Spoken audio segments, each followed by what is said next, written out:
In the Name of Overhead Athletics podcast, where we cover rehabilitation, biomechanics, human movement, and optimizing human performance. Hey, welcome back to the podcast. I'm Dr. Max Wardell, and we're going to go through accuracy and throwing mechanics, how those two things relate. We've seen a lot of discussion on the internet. We've heard a lot of things in person regarding how accuracy and throwing accuracy or pitching accuracy could potentially relate to throwing mechanics. Some say it has nothing to do with throwing mechanics. Some say it has everything to do with throwing mechanics. We want to cover that here. We've talked a lot on our channel, we know about injury in throwing mechanics as well as velocity in throwing mechanics. Two important topics, but really we want to go into and dive a little bit deeper into the topic of accuracy and how accuracy could be dependent upon throwing mechanics and how it could be independent of throwing mechanics. And whenever we talk about biomechanics, it's always important to bring up the relevant literature where we can. A lot of this stuff isn't well researched. If you go through Google Scholar, you go through PubMed, any of these things, you're not going to find a ton of research on the correlation of pitching mechanics or throwing mechanics and accuracy. And the reason for that is it's not something that we're always interested in. A lot of our money, a lot of our resources goes to injury prevention. I honestly believe we could do a lot better as far as the research in that sector goes as well. But I have some things written down. I have some notes. We want to go through it in this episode. Keep an open mind because you're going to hear some things that are a little different than what you've heard before. And I know this is a different type of podcast compared to podcasts that we've done in the past where we've had guests on and those sorts of things. So let us know. Send us a message. If you're on YouTube watching this, comment in the comment section. Let us know what you think. Hit the thumbs up. We'll know. I mean, if you guys download the video, you guys hit thumbs up, you guys subscribe to the channel, that's always a great indication that this is kind of a format that you may like. But we really want to go through some of the research here. We want to talk a little bit about some of the theory and methodology surrounding throwing mechanics and accuracy. So the first thing is we have two camps. We have a camp that says that throwing mechanics or fixing your throwing mechanics or improving your throwing mechanics can fix any sort of ailment or issue in your throwing. And we have another camp that says that throwing mechanics have nothing to do with velocity, have nothing to do with accuracy, or have nothing to do with injury prevention, all of which I don't really believe. And I likewise don't believe that improving throwing mechanics is your cure-all either. And the reason for that is based on some of the stuff we'll see here in this video. So a new study came out 2022, which was titled Pitching Mechanics and the Relationship to Accuracy in Professional Baseball Pitchers. This was by Manzi and colleagues. And Manzi's a researcher that publishes quite a bit, recently at least, in baseball research. And what we saw there was that there was a correlation between how individuals threw the ball and accuracy. So when we looked at individuals who are more accurate versus individuals who are less accurate, what we saw here is that first of all, as accuracy goes up in our professional baseball pitchers, interestingly enough, we see less arm kinetics. We see less stress on the shoulder and the elbow. And that's an important thing to keep in mind because if we have less stress on the shoulder and elbow, we're going to fatigue less. We're going to be more resilient to fatigue and we're going to be more resilient to stresses of the throw over the course of a game, but also over the course of a season and even a career because the elbow and shoulder are taking less load. But what was interesting there was that was kind of independent of velocity. So as pitchers became more skilled, they became more accurate, and they also became more fluid. That's our interpretation. There was more fluidity in their movement, which allowed them to encounter less stress on the shoulder and elbow, but at the same time, keep their accuracy and velocity up. Interestingly enough, there was some actual kinematic differences or differences in the way that people move between accuracy profiles. The group with less accuracy or the individuals with less accuracy showed more knee flexion at landing. So if you imagine a pitcher coming through the throw, they land. If their knee is more flexed or more bent, that's a position that's not as easily controllable. If you only have 20 or 30 degrees of flexion, you're in a pretty stable position where you can tolerate a lot of different loads. The easiest way to think about this is go into a deep lunge position. Now think of how balanced you are there, then go into a shallow lunge and think of how balanced you are there or stable that you are there. The deeper that you go, you're less stable, less balanced, and therefore you're more likely to get perturbed or knocked out of balance. And any sort of deviation, a small deviation in knee position, if it's uncontrolled, can result in decreased accuracy. So interesting to start to correlate some of the landing leg kinematics with accuracy, but also take note that, hey, there's a little bit less stress on the arm in these pitchers who are more accurate, and that likely has to do with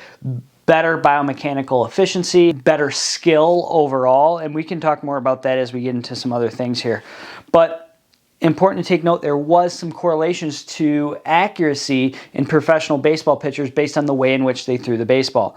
Now here's an interesting follow-up to that. When we look at fatigue, we have a few studies that look at fatigue in baseball players and their accuracy profiles. We all know from watching the game of baseball or coaching or playing that as you get fatigued, you don't throw the ball as accurately or precisely as you do when you're at full energy or when you don't feel fatigued. Interestingly enough, when we take a look at the study here by Erickson and colleagues, the impact of fatigue on baseball pitching mechanics in adolescent male pitchers. Now we're looking at, 13, 16, 17-year-old athletes. What we see here is that accuracy obviously decreased over the course of a throwing session as the athletes fatigued, as did velocity. So velocity and accuracy are going down, great indicators of, hey, when do I need to pull a pitcher from the game?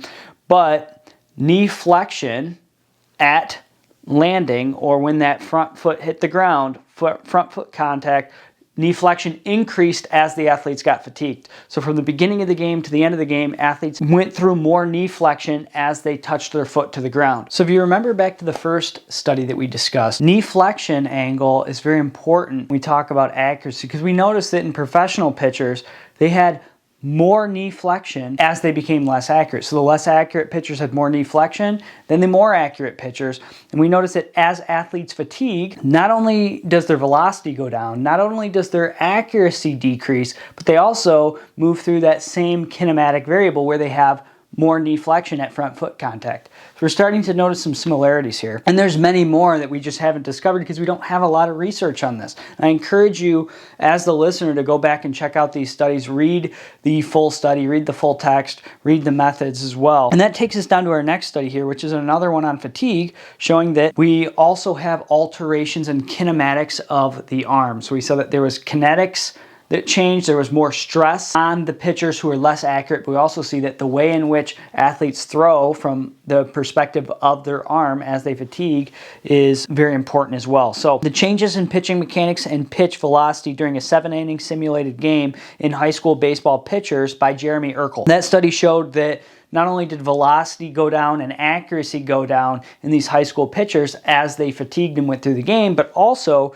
that they altered their elbow flexion angle. The ball got further away from their head, therefore they had less elbow flexion at front foot contact. So we've noticed that as you fatigue, you alter your landing leg, you alter the kinematics of your throwing arm. So as the ball gets further away from your head because there's less elbow flexion, you've increased the lever arm length, therefore you've increased the moment of inertia, and as a result of an increase in moment of inertia, you've increased the stress on the shoulder and the elbow. Not only have you increased the stress on the shoulder and the elbow, but there's more drag force because the ball's further away and you have a greater inertial load. So you have a greater inertial load, now more drag force, the arm drags further behind, and I can't rotate as great of an angular velocity as a whole unit. As the ball comes in, you can rotate faster. We know that's one of our attractor states, approximation during acceleration. We see that same attractor in figure skaters. If you're watching the Olympics, they bring their arms in close to their center of rotation as they rotate really fast. Sprinters pull their heel to their butt as they sprint. They don't keep their legs straight, they approximate. When you fatigue, you don't do that as well. You don't have as stable of an attractor, especially in these high school pitchers. Not only have they changed the way in which they're throwing as they fatigue, became less accurate as they fatigued. They've also added more stress to their arm as they fatigued. So now you have more stress and strain on the arm in a fatigued state. You're more likely to get injured. And that's why we talk about inefficiency and injury all the time, and I don't need to cite a study for that. I don't need to cite a study for injury and fatigue because we know that that is a mechanism of injury. You can't control things as well when you're fatigued. And you're also less accurate I mean, we've all seen that guy pitching, and we know, hey, he's out there pitching. He's not throwing well. His accuracy is going down. It's time to get him out of there. He's getting tired. Same thing with velocity. So now if we take that a little further and we say, yeah, but how does that apply to accuracy and throwing mechanics? Well, number one is as you fatigue, your mechanics change. If your mechanics change, you're not going to be as accurate. But also, let's talk about efficiency versus inefficiency. There's probably a direct correlation, right? So there's probably you look at a pitcher and you just say that guy's going to have a hard time throwing strikes, throwing in that manner. There's a direct correlation. And we've seen that like we talked about in the first study here.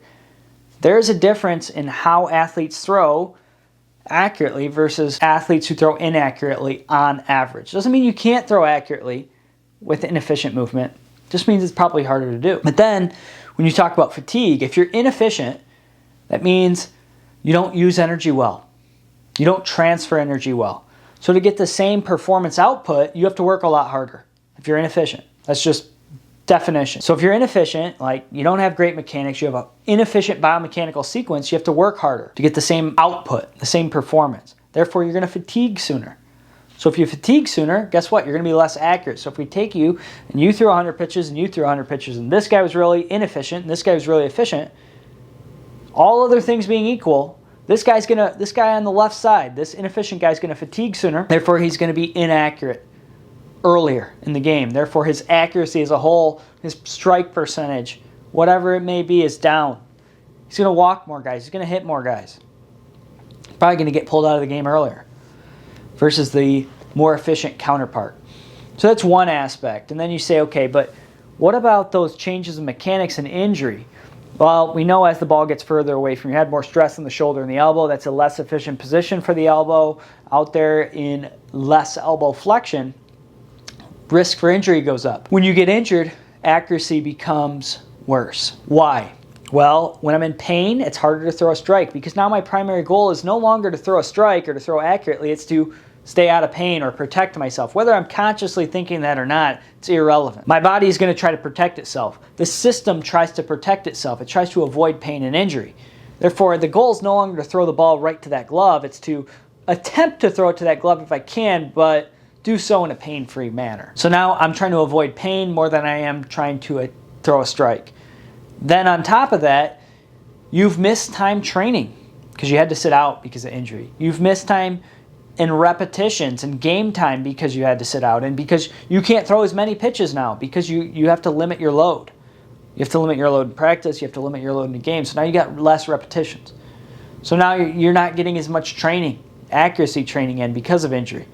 And why were you injured? Because you had less efficient mechanics. Now that's not the only reason for injury, but that's certainly a major contributor. We have primary dysfunction. We have a primary contributor to inaccuracy in throwing mechanics. If your throwing mechanics are inconsistent, meaning things are too variable, they're changing every throw, I can't control that, therefore I can't throw a strike. But if things are consistent, I can throw more strikes.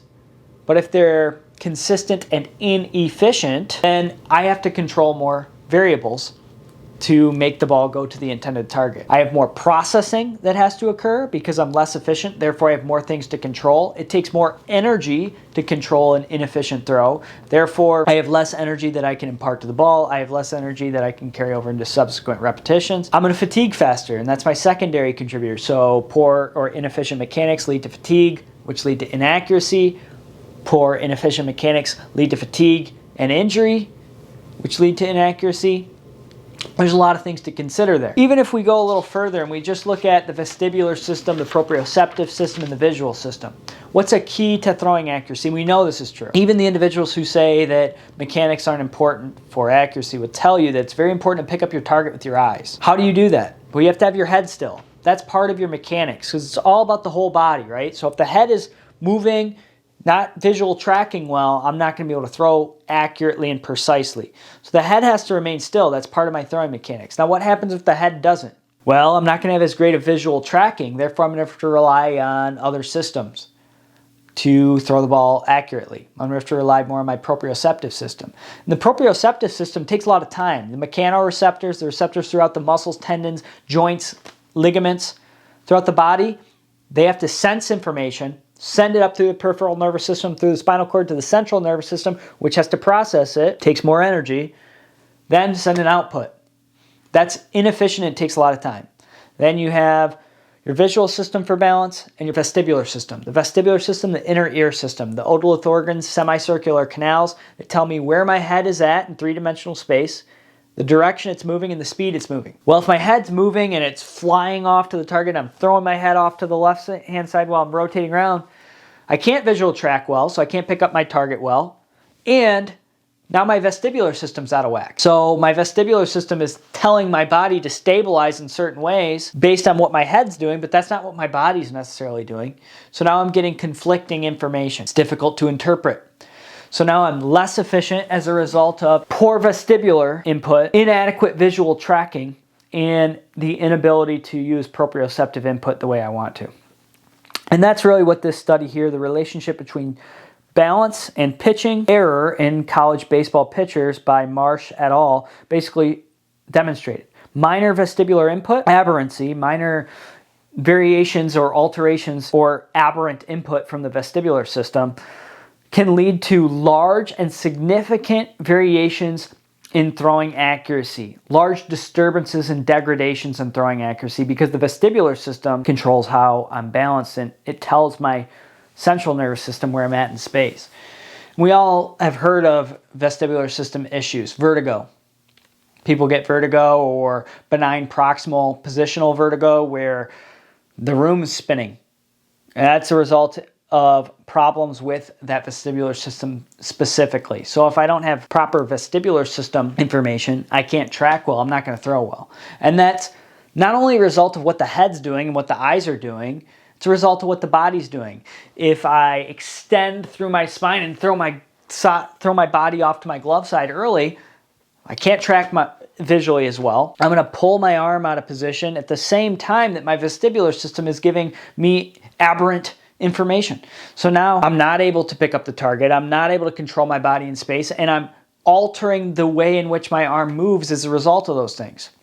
Could I habituate some of that? Could I become more fine-tuned at throwing to the intended target even with those sorts of things occurring? Sure. Is that the optimal solution? Absolutely not. And that's why we see the most elite level throwers keep their head still. They keep their head still, and they can only keep their head still if they move properly with their trunk and torso and their arm in the throw.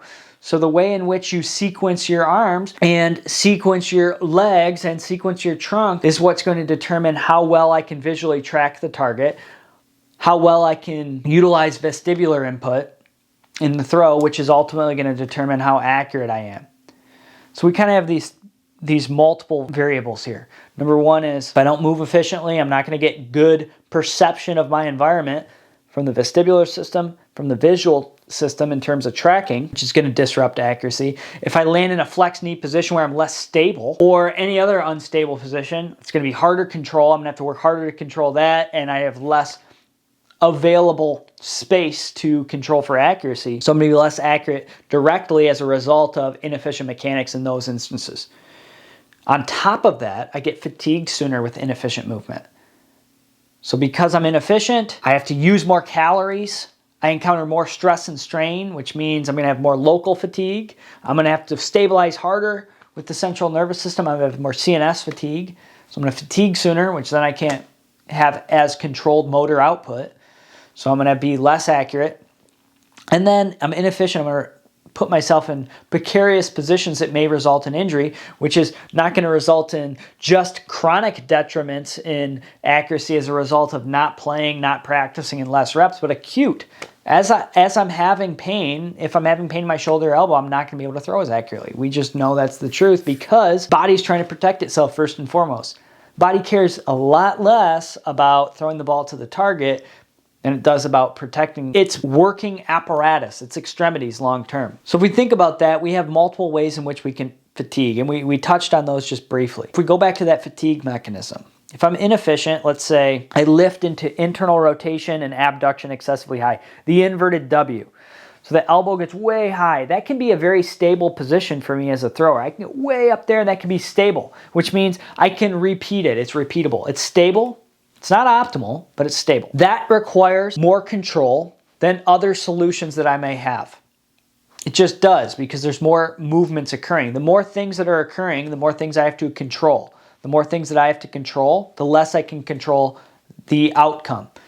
The more complex the system, the less reliably you can predict the outcome. If I just have one gear, I can predict exactly, based on amount of force, I can predict exactly how much that gear is going to turn and how much force that gear is going to exert on a sensor. If I have 5 million gears with varying amounts of grease on them, varying amounts of pressure around them, varying amounts of rust on them, it's very, very difficult, if not impossible, to predict the outcome of force on a sensor 5 million gears down the road, or 5 million levers down the road, or whatever it is. Just the more systems that I have interacting, the less controllables I have, or the more things that I have to control, the less I can predict the outcome. So the more movements that I have occurring in the throw, the more unpredictable the movement, less I can control it. And if you're less efficient, i.e. your attractor states are less efficient, the more things that I have to work to control, which means I can't possibly predict my outcome as well, or control my result as well, my accuracy as well. So the more moving parts, the less accurate. And that's when I have an inefficient attractor. Now, can it be stable, and can I produce accuracy? Yeah. Can you have a guy who's much less efficient than this guy and throw more accurately? Absolutely. What is the ceiling, however? The ceiling for the inefficient guy is much lower than the ceiling for the guy who's efficient. He's going to have a higher accuracy potential long term if he trains it. It comes down to this. I can fatigue as a result from locally, just because there's more stress and strain. The muscles have to work harder. When the muscles have to work harder, I disrupt the metabolite balance, or the chemical balance in the muscle, meaning potassium, sodium, calcium. As I contract hard and work really hard, it becomes harder from a peripheral standpoint to contract that muscle. I need a higher neurological input, or a stronger stimulus, to contract those same motor units. Likewise, there's a little mechanical breakdown, or micro breakdown in the tissue, in the area. The muscle tissue breaks down a little bit. And there's chemical waste that builds up in the area. It's more acidic. We have hydrogen ions in the area. That makes it much more difficult to contract, but it also decreases my nerve conduction velocity. So now I can't get as much sensory information, which is going to decrease your velocity. Think if your arm was numb versus great sensation, you're not going to throw as hard when it's a little bit more numb. I mean, you're not going to throw as much accurately when it's a little bit more numb. So we have peripheral mechanisms due to increased stress and strain that are going to make me fatigue faster, and as a result, be less accurate. And that happens due to inefficiency, just based on the definition. If I'm less efficient, I'm going to have to work harder. I use more calories and energy. I'm going to encounter more stress and strain. But then centrally as well, because central nervous system fatigue is a result of contraction intensity, high intensity contraction, and time under tension. If I have an elongated lever arm, increased moment of inertia, it takes me longer to rotate around. I can't rotate as fast with a long lever as a short lever. Therefore, I rotate, it takes me a fraction of a second longer to rotate towards the target. Therefore, there's more time under tension. Not to mention, there's more torque out here. So I have to contract harder through my core, through my abdomen, through my arm to control that. Therefore, there's a higher intensity contraction. Those things are going to lead to CNS fatigue. And when the central nervous system becomes fatigued, which happens in a short amount of time and recovers relatively quickly, I'm not going to have as good of accuracy. So we just talked about a bunch of different ways. Directly, from a visual tracking perspective, from a control of where my limbs are at in space, the less efficient, the more things I have to control, the worse I'm going to be at it. Then also from a indirect method of fatigue, inefficiency leading to a fatigue, poor mechanics leading to fatigue is going to lead to inaccuracy sooner in the game, and then injury. Those are ways in which I'm going to decrease my accuracy as a result of being inefficient. Now, can you train to become more accurate while you're still inefficient? Absolutely. I never advise that you have to become efficient before you become accurate. You should train those two things simultaneously, and you absolutely can. However, my perspective would be that you need to train efficiency if you want to become as accurate as you potentially can and have as great of endurance as you potentially can and reach your fullest potential, because it's going to protect you from not only that fatigue and allow you to have endurance, but protect you from injury, which is very, very important, not just for accuracy, but for the longevity of your career.